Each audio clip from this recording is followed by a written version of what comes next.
இந்த சிறியோருக்கு எதிரான பாவம். கிரேக்க நாட்டில் வாழ்ந்த விளையாட்டு வீரர் ஒருவர் பல போட்டிகளில் வெற்றி பெற்று நாட்டுக்கு பெருமை சேர்த்தார். மக்கள் அவருக்கு சிலையொன்றை செய்து நகர சதுக்கத்தில் வைத்தனர். அந்த வீரருடன் பலமுறை போட்டியிட்டு தோற்றுப்போன மற்றுமோர் இளையவர் அச்சிலையை கண்டபோதெல்லாம் பொறாமையில் பொங்கினார். ஓர் இரவு ஊரெல்லாம் உறங்கிய பின் அவர் அந்த சிலையை உடைத்து வீழ்த்த நகர சதுக்கத்திற்கு சென்றார். இருளில் தட்டுத்தடுமாறி சிலை வைக்கப்பட்டிருந்த பீடத்தின் மீது ஏறி அச்சிலையை சுற்றி கயிற்றை கட்டினார். பின்னர் கீழே இறங்கி வந்து தன் வலிமை அனைத்தையும் சேர்த்து அந்த கயிறை இழுத்தார். சிலை அவர் மீது விழுந்து அவரை கொன்றது. பொறாமை என்ற நோயால் பீடிக்கப்பட்டவர்களில் வென்றவர்களை விட கொன்றவர்களும் கொல்லப்பட்டவர்களுமே அதிகம் என்பதை வரலாறு நமக்கு சொல்கிறது. காயின் ஆபேல் காலம் முதல் மனிதர்களை வதைத்து வரும் பொறாமை என்ற நோயை குறித்து சிந்திக்கவும் இந்த நோயை குணமாக்கும் வழிகளை கற்றுக்கொள்ளவும் இந்த ஞாயிறு வாசகங்கள் நமக்கு வாய்ப்பளிக்கின்றன. பொறாமை என்ற உணர்வின் ஊற்றாக இருப்பது நான், நீ, நாங்கள், நீங்கள் என்ற பாகுபாடுகள். மற்றவர்களை விட நம்மை உயர்வாக கருதி நாம் என்றும் நம்மை சாராதவர் என்றும் வேறுபாடுகளை உருவாக்கும் போது பொறாமை பொங்கி எழுகிறது.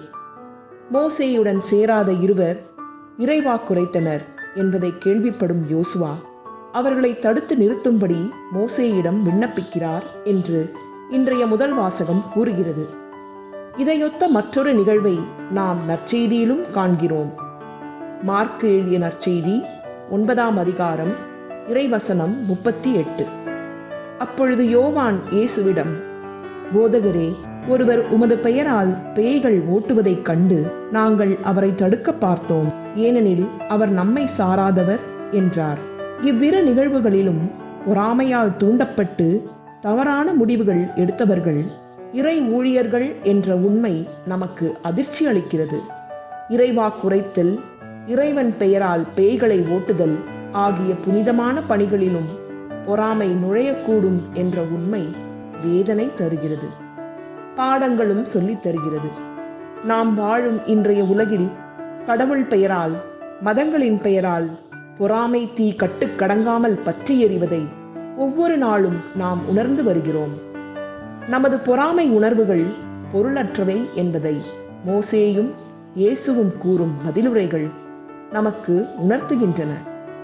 யோசுவாவுக்கு மோசே பெருந்தன்மையோடு தரும் பதில் மிக அழகானது. எண்ணிக்கை ஆகமம் அதிகாரம் 11 இறைவசனம் 29. மோசே அவரிடம், என்னை முன்னிட்டு நீ பொறாமைப்படுகிறாயா? ஆண்டவரின் மக்கள் அனைவருமே இறைவாக்கினர் ஆகும்படி ஆண்டவர் அவர்களுக்கு தம் ஆவியை அளிப்பது எத்துணை சிறப்பு என்றார். அதே வண்ணம் யோவானிடம் இயேசு கூறும் பதிலும் பரந்ததோர் உள்ளத்தை வளர்த்து கொள்ள அழைப்பு விடுக்கிறது. மார்க்கு எழுதிய நற்செய்தி அதிகாரம் 9 இறைவசனம் 39. அதற்கு இயேசு கூறியது, தடுக்க வேண்டாம், ஏனெனில் என் பெயரால் வல்ல செயல் புரிபவர் அவ்வளவு எளிதாக என்னை குறித்து இகழ்ந்து பேச மாட்டார் என்றார். பொறாமையால் உங்கள் பார்வையை இழந்து விடாதீர்கள் என்று கூறும் இயேசு அடுத்து வரும் வரிகளில் உங்கள் பார்வையை பறிகொடுத்தாலும் பரவாயில்லை என்ற எண்ணத்தை மற்றொரு காரணத்திற்காக பரிந்துரைக்கிறார்.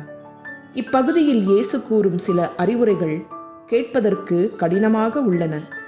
சிறியோருக்கு இடரலாக இருப்பவர்களின் கழுத்தில் எந்திரக்கல்லை கட்டி அவர்களை கடலில் தள்ளிவிடுவது மேல் என்றும், நம்மை பாவத்தில் விழச் செய்யும் உடல் உறுப்புகளை வெட்டி எறிய வேண்டும் என்றும் இயேசு கூறும் ஆலோசனைகள் கேட்பதற்கு மிக கடினமாக உள்ளன.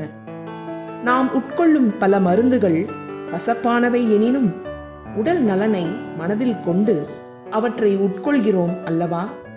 அதேபோல் இயேசுவின் கூற்றுகள் நம் ஆன்மாவின் நலனுக்கு வழங்கப்பட்டுள்ள மருந்துகள் என்ற கண்ணோட்டத்துடன் இன்றைய நற்செய்தி சொல்லித்தரும் கசப்பான உண்மைகளை பயில முயல்வோம். உடலுக்கு நலம் தராத பழக்கங்களை மாற்றிக்கொள்ள வேண்டும். கட்டுப்பாட்டுடன் வாழ வேண்டும்.